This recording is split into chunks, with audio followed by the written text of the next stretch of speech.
Hello and welcome everybody to another episode of Books in Bytes. Today, we're diving into H.G. Wells's The War of the Worlds, a science fiction classic that still has a lot to say about humanity and our place in the universe. It's amazing how a book published in 1898 can still feel so relevant. Absolutely. I mean, the idea of aliens invading Earth, that's a pretty universal fear, right? Oh, yeah. But Wells goes beyond just a thrilling action story. Right. He explores themes like the limits of human understanding, the fragility of our civilization, and even the potential for both destruction and hope in the face of the unknown. And he does it all within the context of Victorian England, which adds a really interesting layer to the story. Yeah. Imagine you're going about your day, sipping tea, reading the newspaper, completely oblivious to the fact that these technologically superior beings are about to turn your world upside down. Oh, yeah. It's a great point. Okay, so let's start at the beginning. Wells kicks things off with these strange flashes observed on Mars, right? Astronomers, like the character Ogilvy, are fascinated, but they have no idea what they're actually witnessing. Right, and this speaks to one of the core themes of the book, the limits of human understanding. Yeah. We think we have it all figured out, but then something comes along that completely shatters our worldview. And then, bam, Yeah. the first cylinder lands on Horsell Common. You can almost feel the ground shake, can't you? Oh, yeah. The way Wells describes it, it's both awe-inspiring and terrifying. This metal cylinder, smooth and featureless, just sitting there, slowly unscrewing. It's a masterclass in building suspense. So good. And what comes out of that cylinder is not what anyone expected. I mean, forget little green men. Wells's Martians are these grotesque creatures with tentacles, huge eyes, and a really unsettling way of moving. It's almost like he wanted to create something truly alien, something that would challenge our very notion of what life could look like. Remember that famous line describing the Martians? Intellects vast and cool and unsympathetic regarded this Earth with envious eyes and slowly and surely drew their plans against us. It sends chills down your spine. Ugh, it's creepy just thinking about it. And then there's the heat ray. That's when things really start to get bad. This weapon, this incredible display of Martian technology, just incinerates everything in its path. The heat ray is more than just a weapon, though. Right. It's a symbol of the Martians' technological superiority and a stark reminder of humanity's vulnerability. Think about it. At the time, the British Empire was at the height of its power, colonizing nations across the globe. But here comes this force that completely outmatches them, turning the tables in a terrifying way. It's almost like Wells is forcing his readers to confront the idea that maybe they're not as invincible as they think they are. Exactly. And that's what makes the story so compelling. It challenges our assumptions and forces us to consider the possibility that there might be forces out there that we can't control or even understand. So the Martians have landed. They've got their heat ray. Yeah. And people are starting to realize that this is not a friendly visit. What happens next? Well, panic ensues, as you can imagine. People flee London in droves, desperate to escape the Martian advance. Wells paints a vivid picture of this mass exodus, the chaos, the desperation, the breakdown of social order. It's a stark contrast to the calm, almost methodical way in which the Martians operate. And it's in this chaos that we meet the narrator, right? Right. He's just an ordinary guy, caught up in this extraordinary situation, Yeah. trying to survive and make sense of what's happening. Right. And the fact that he's unnamed makes him even more relatable. Oh, yeah. He's a stand-in for any of us, really. He's not a hero. He's not a scientist. He's just a regular person trying to navigate this nightmare. And his journey takes him all over the place, right? Right. He witnesses the Martians firsthand. He sees the devastation they cause. And he encounters all sorts of people along the way who are reacting to the invasion in different ways. Exactly. Yeah. He meets people who are driven by fear, by greed, by despair. But he also encounters acts of courage, of kindness, of resilience. It's a reminder that even in the darkest of times, humanity can still shine through. So the narrator is on the run. The Martians are advancing. And things are looking pretty bleak for humanity. But I know there are some really pivotal moments coming up, right? Encounters with the Martians, the incredible story of the Thunder Child. Tell me more about what happens next. Well, that's where it gets even more interesting. One of the most striking parts of the book is the narrator's encounter with the Martians at close range. It's as if Wells wants us to truly grasp their alien nature. Yeah. And he really succeeds. The way he describes them, their movements, their strange humming sounds, it's both fascinating and terrifying. And then there's that iconic image of the Martian handling machines, these towering tripods striding across the landscape, raining destruction with their heat rays. It's such a vivid image, you can almost hear the ground trembling beneath their weight and feel the heat of the burning countryside. And amidst this chaos, the narrator witnesses a brief but heroic stand by a naval vessel called the Thunderchild. Imagine this.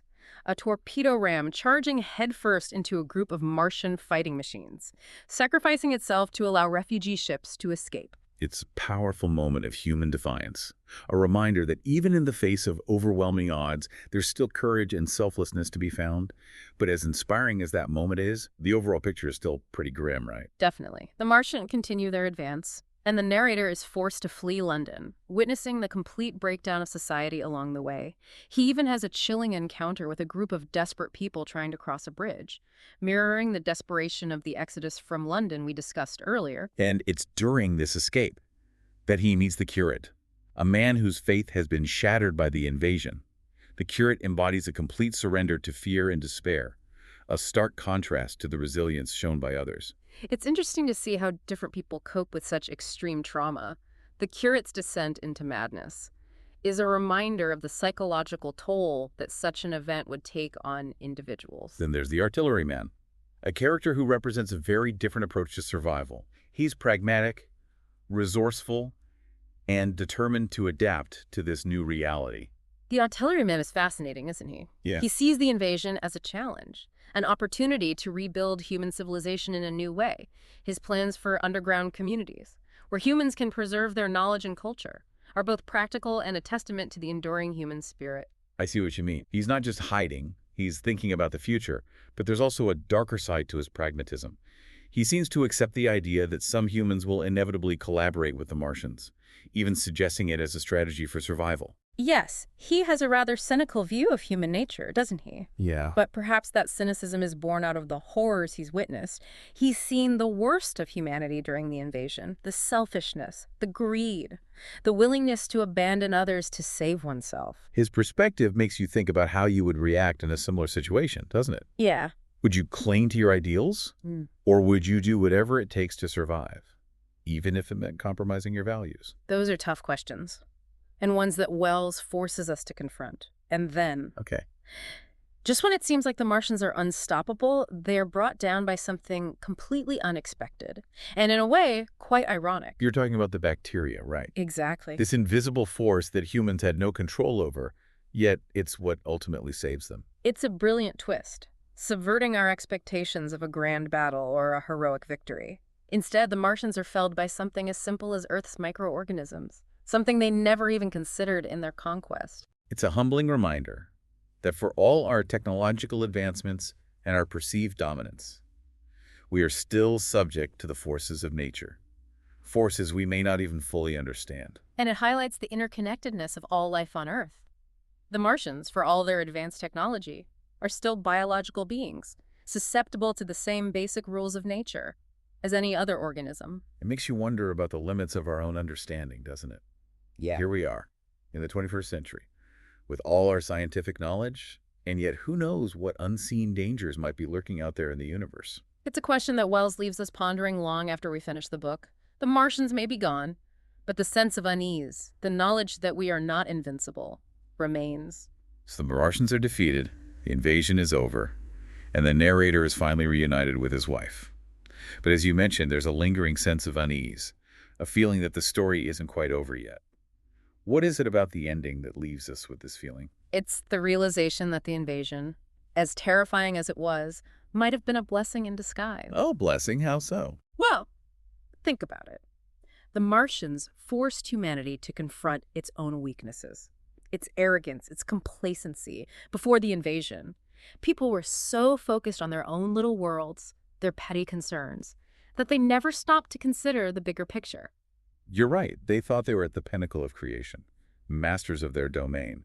But the Martians showed them just how fragile their civilization really was. Exactly. And in a way, that shattering of their worldview was a necessary wake-up call. Yeah. It forced them to reevaluate their priorities, their values, their place in the universe.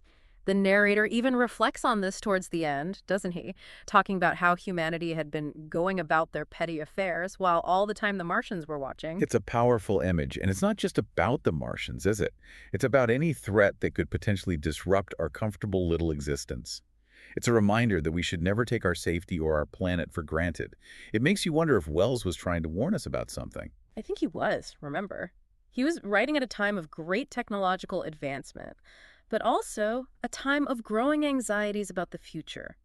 The Industrial Revolution was transforming society, new weapons were being developed, and there was a sense that humanity was on the brink of something big, something potentially dangerous. So in a way, the Martians represent those anxieties, those fears about what the future might hold. Exactly. They're a symbol of the unknown, of the forces that could potentially disrupt our world and challenge our assumptions about our place in the universe. And the fact that they're ultimately defeated by something as simple as bacteria, that's almost a reminder that we're not always in control, that nature has a way of balancing things out. It's a humbling thought, isn't it? Yeah. For all our ingenuity, for all our technology, we're still subject to the laws of nature. And sometimes those laws work in ways that we can't predict or control. So what can we learn from the War of the Worlds today?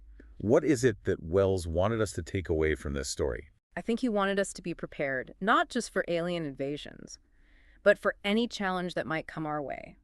To be aware of our own limitations, to be humble in the face of the unknown, and to never stop questioning, exploring, and striving to understand the world around us. He's also reminding us that even in the face of overwhelming odds, there's always hope. Right. The human spirit is resilient, adaptable, and capable of great things even in the darkest of times. And that's a message that's as relevant today as it was over a century ago.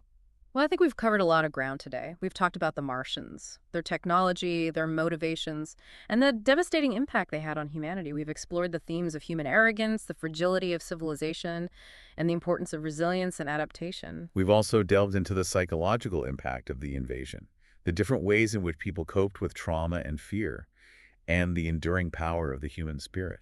But most importantly, I think we've been reminded that the War of the Worlds is more than just a science fiction story. It's a reflection on what it means to be human, on our place in the universe, and on the choices we make in the face of adversity. It's a book that stays with you long after you've finished reading it, prompting you to question, to reflect, and to consider your own place in the grand scheme of things. So as we wrap up our deep dive, I want to leave you with this thought. Though the Martians are gone, the questions that Wells raises about our place in the universe, our relationship with technology, and the future of humanity remain as relevant as ever. What do you think? How would we react to a similar threat today? What lessons can we learn from this story? Let us know your thoughts. And until next time, keep exploring, keep questioning, and keep those pages turning.